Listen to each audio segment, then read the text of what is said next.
Hello বন্ধুরা, কেমন আছো সবাই? আশা করি ভালো আছো। তো আজকে আমরা মোয়ানাদের নিয়ে আবারও খেলবো। তো এটা হচ্ছে মোয়ানার, যেটা হচ্ছে দীপুর বন্ধু তারিক, এটা হচ্ছে দীপু, এটা হচ্ছে ব্রিনা মানে মোয়ানার বড় বোন, এটা মোনা, এটা হচ্ছে ব্রিনার বাচ্চা নিম, এটা হচ্ছে সুমন মানে মোয়ানার বাচ্চা, এটা হচ্ছে মিয়া, এটাও মোয়ানার বাচ্চা, এটা হচ্ছে নেপচুন, এটা আর ব্রিনার বাচ্চা।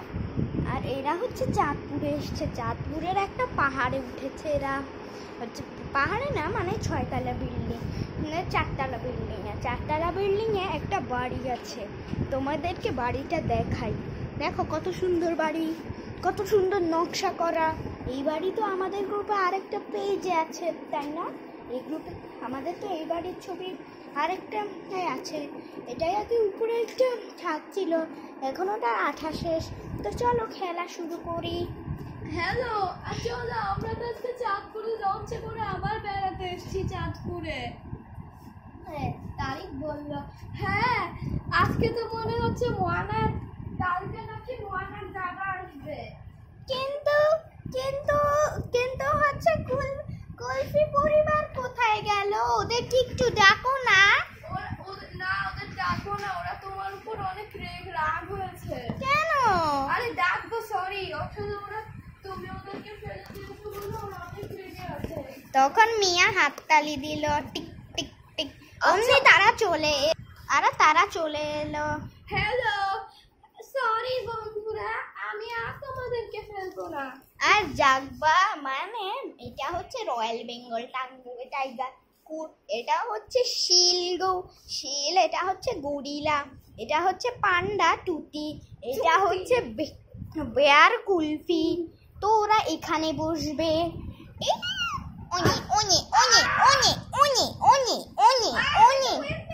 আমার মাথায় কেউ চাপ দিচ্ছে। আরে আমি তো একটু পেট দুলিয়ে নাচও করতে পারি। আমাকে আপ্পা দিতে বলেছি ভাইয়া। এমন সময় তুতি আর জাগবা এলো। টুটি আর জাগবা উপরে বসলো। জাগবা ছিল সবার বড়, টুটি ছিল জাগবা স্ত্রী। এর এই গরিলাটা হচ্ছে শিল গরিলা, এটা হচ্ছে কুলফি বেয়ার। তার তুতির বড় স্বামী। ঠিক এমন সময় সেখানে, আরে আমরা তো কিছু করিনি, আরে আমরা তো আগে ভেবে নিয়েছিলাম কালকে তো মোয়ানার দাদা আসবে, কালকে তো মোয়ানার দাদি আমি একটু ঘরে গেলাম। কালকে কিন্তু তোমার দাদা আসবে। না জানি, আমি একটু আর দরজা খুলে ঢুকে গেল। আর সে দরজা খুলে ঢুকে পড়লো ভিতরে। এমন সময় কুলফি ভিতরে ঢুকে পড়লো হঠাৎ করে, আর লাফ দিয়ে ঢুকে পড়লো। আর মোয়ানা মনে করলো এটা ভূত, তাই ভয় পেয়ে ছুটে পালালো। ভূত! আর সে পানিতে পড়ে গেল। আরে কি হয়েছে? কালকে তো আর তোমার দাদি আসবে পরশুদিন। আর ব্রিনা আবারও চলে গেল ঘরে দেখতে যে কেউই ভূত।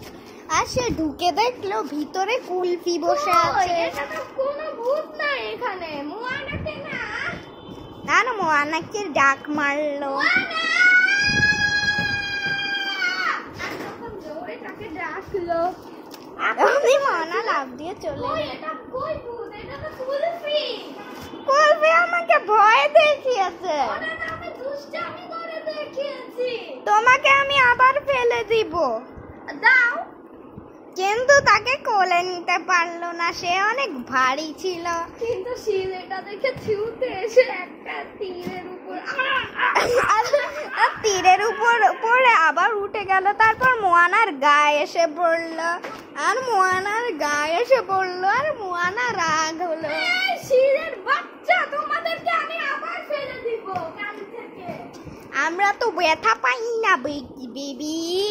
একদম ছাদ থেকে নিচে ফেলে দেওয়া দরকার। এটা তো আমরা ব্যথা পাবো না বেবি। তোমাদেরকে ফেলে দেওয়াই দরকার, ব্যথা পাবে সেটা ঠিক আছে। দাঁড়াও দীপু ভাইয়া, শেলি দাদিকে ফোন দাও। হ্যালো সেদিটা, কেন? না সুমনের বাবা বলেন না, এটা ওদেরই কাজ। না, মোটেও ওদের কাজ না। তুমি বারবার ওদেরকে ফেলে দিতে চাচ্ছ কেন? আমি সব শুনেছি। ও আমাকে অনেক কুলফি আমাকে অনেক মারছে, আর সেটাকে মিথ্যা বললো। তখন ব্রিনা বলল ও দীপু মিথ্যা কথা বলছে, কুলফি ওকে মারেনি, কুলফি ঘরে ঢুকেছে আর ও ভয় পেয়ে এখন ওদেরকে দোষারোপ করছে। আমাকে খামচিও দিয়েছে অনেক। মৃত্যু তখন ব্রিনা বলল এই মৃত্যু, দীপু পরীক্ষা করে ওরা সারা গা দেখো কোনো খামচির দাগ নেই। আর দীপু দেখলো যে আসলেই কোনো খামচির দাগ নেই। তুমি কি কালকে চাঁদপুরের বেড়াতে এসে মুগ্ধ হয়ে যাচ্ছ? কালকেও তুমি এই ঘটনা ঘটিয়েছো, আবারও কিন্তু কুলফি তোমাকে লাথি দিয়েবো। কুলফিকে অনেক চড় মারবো। আমি তোমাকে অনেক চড় মারবো বললো শিল গরিলা। তুমি আমার ছোট বোনের সাথে এরকম করছো কেন? আমরা কিন্তু এবারে কাল থেকে চলে যাব। আর এমন সময় টুটি আবারও আকাশ থেকে চলে এলো। আর আবারও টুটিও মোয়ানার আর দীপু, টুটি মোয়ানা দীপু আর ব্রিনার গায়ে এসে পড়লো। তোমরা দরজা দিয়ে ঢুকতে পারো না, তোমরা আমাদের গায়ে এসে পড়ো কেন? সারাক্ষণ শুধু আমাদের গায়ে এসে পড়ো। তোমরা তো আমাদেরকে দরজা দিয়ে ঢুকলে তোমরা ভয় পাও, তো আমি কি করব? এদিক দিয়ে তো ঢুকতে হবে। তোমরা না অনেক খারাপ প্রাণী।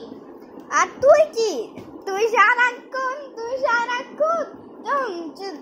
হচ্ছে তুই একটা দীপুরে টাকা খরচ করে একটা বোরখা কিনাইছস, আর তুই ওই বোরখাটা এখন পরিস না, গরিবদের দিয়ে দিছস। তো তোর কি লাভ হলো খামাখা টাকা খরচ করে? তোর তো এর থেকেও সুন্দর আর তুই তো আরো সুন্দর একটা বোরখা কিনছিলিস, ওটা দান করে দিতি। দীপুকে টাকা খরচ করালি কেন? হ্যাঁ, তোমাদেরকে আমাই ভুল হয়েছে।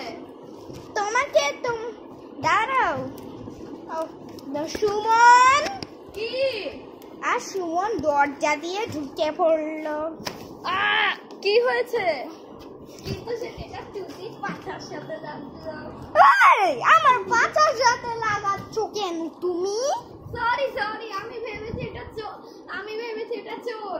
আর কুলফি বলল আমি যাই বাবার সাথে গল্প করি। আচ্ছা দাঁড়াও, আমি বাবার সাথে এখন গল্প করি। কি হয়েছে? কুলফি তখন জাগবার পাশে গিয়ে বসলো। কিন্তু জাগবা তো কোনো সারা শব্দ ছিল না। হ্যাঁ, তো আমার গল্প করার দরকার নাই, আমি নেমে যাই।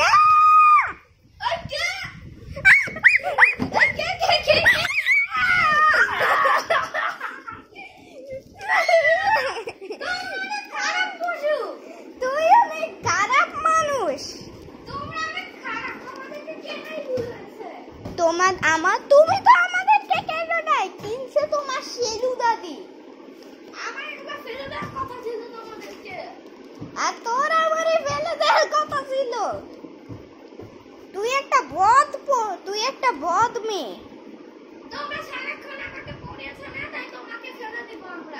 ভালো করেছি, পড়াবো না কেন? দীপু আমাদেরকে বলেছে পড়াতে, বলেছে যে দীপু বলে যে পড়ালে সে ভালো হয়ে যায়। এখন তো তুমি দুষ্টু আছো, তোমাকে এখন পড়াতে হবে।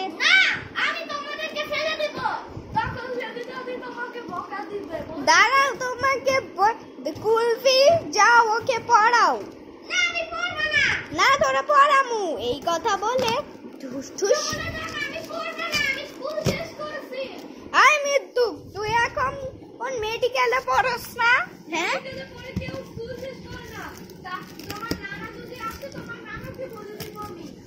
যাও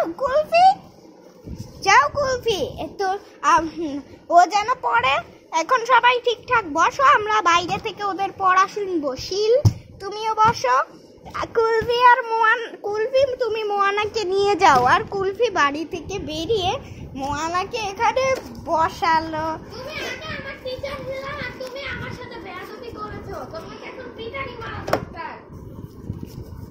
আমি তোমার বড়। দাঁড়াও, তোমাকে আমি এখন ওয়েট মেশিন দিয়ে চাপা দিয়ে রাখবো যেন তুমি ওই পালাতে না পারো। দাঁড়াও, আমার তো তোমাকে মারতে হবে। এই যে সানকুইনের বোতলটা দিয়ে তোমাকে আমি মারতে পারি। আচ্ছা বলো তো, ও উপজাতি কাদেরকে বলে? উপজাতি হচ্ছে তোমার দাঁত। ওই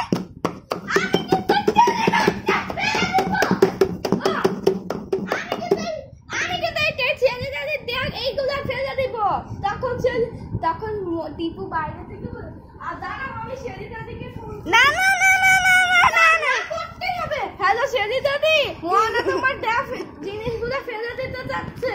না, প্লিজ আমাকে ছেড়ে দাও। অমনি ছুটে মোয়ানার হাতে ফোন। না, কথা বলো। না বলবো না, এই কথা বলে সে ফোন কেটে দিল। এখন পর। আচ্ছা বলো তো উপজাতি, আচ্ছা বলো তো উপজাতি ইরাম না উদ্ভিদ কাকে বলে? উদ্ভিদ হচ্ছে তোমার নাক। আর মানাকে শুয়ানো, এখন তুই শুয়ে শুয়ে পড়বি। কত আমার একটু কত, যখন মানুষের ভুল বলেছি, যখন হচ্ছে ভূমিকম্প হয় তখন মানুষজন মাঝে মধ্যে টের পায় না কেন? তখন কুলফি বলল, দাঁড়াও, এটা তুমি পারবা না, আমি একবার ব্যাখ্যা করে দেই, তারপর তুমি পারবা। শোনো, যখন হচ্ছে মানুষজন ভূমিকম্পের সময় অন্য কোনো কথায় মুগ্ধ থাকে, অথবা মোবাইল দেখায় মুগ্ধ থাকে, বই পড়ায় মুগ্ধ থাকে, তখন সে টের পায় না। কিন্তু যদি ওই সময় অনেক জোরে যেভাবে বাড়ি ভেঙে পড়ে যাবে, ওই সময় তারা টের পায়। বুঝছো? এখন বলো। না বলবো না, তোমাকে উড়িয়ে দিব। আর বলবো নাকি উড়িয়ে দিবে? যাও, তোমাকে বাড়ি পাঠিয়ে দিব। এই কথা বলে তাকে সে উড়িয়ে দিল আর ঘরে ঢুকে গেল। ও ঠিক মতো পারে না, আমি ওকে উড়িয়ে বাড়ি ঢাকায় পাঠিয়ে দিয়েছি। দাঁড়াও, ওর নানাকে আমি ফোন দিয়ে পাঠাইতেছি। হ্যালো হ্যালো বাবা, তুমি এদিকে আসো তো। আমি এখন তো ঢাকায় আছি, এক দৌড়ে আমি চাঁদপুরে আসতে পারবো না। তুমি কালকে এসো কিন্তু। আমি কালকে তোমার মাকে নিয়ে চলে আসবো। কে? কিন্তু তার নানা, সেটা ছিল মোয়ানার নানা। হ্যাঁ, আমি কিন্তু ঘরে নিতে চেয়েছিলাম। আমিও কালকে আসবো। দীপু রেখে দিলাম, আমার কাজ আছে। পিপ আর পিপ বলে কেটে দিল। কি এগুলা? এটা তো আসলে মোয়ানা বলছে। তখন কুলফি উড়ে ঢাকায় চলে গেল। কিন্তু আর ঢাকায় উড়ে এলো। তারপর মোয়ানাকে অনেক মারলো। এটা আসলে কার কাজ ছিল জানো? এরপর মোয়ানাকে মেরে উড়িয়ে দিল। তারপর আবার উড়ে চলে গেল চাঁদপুরে।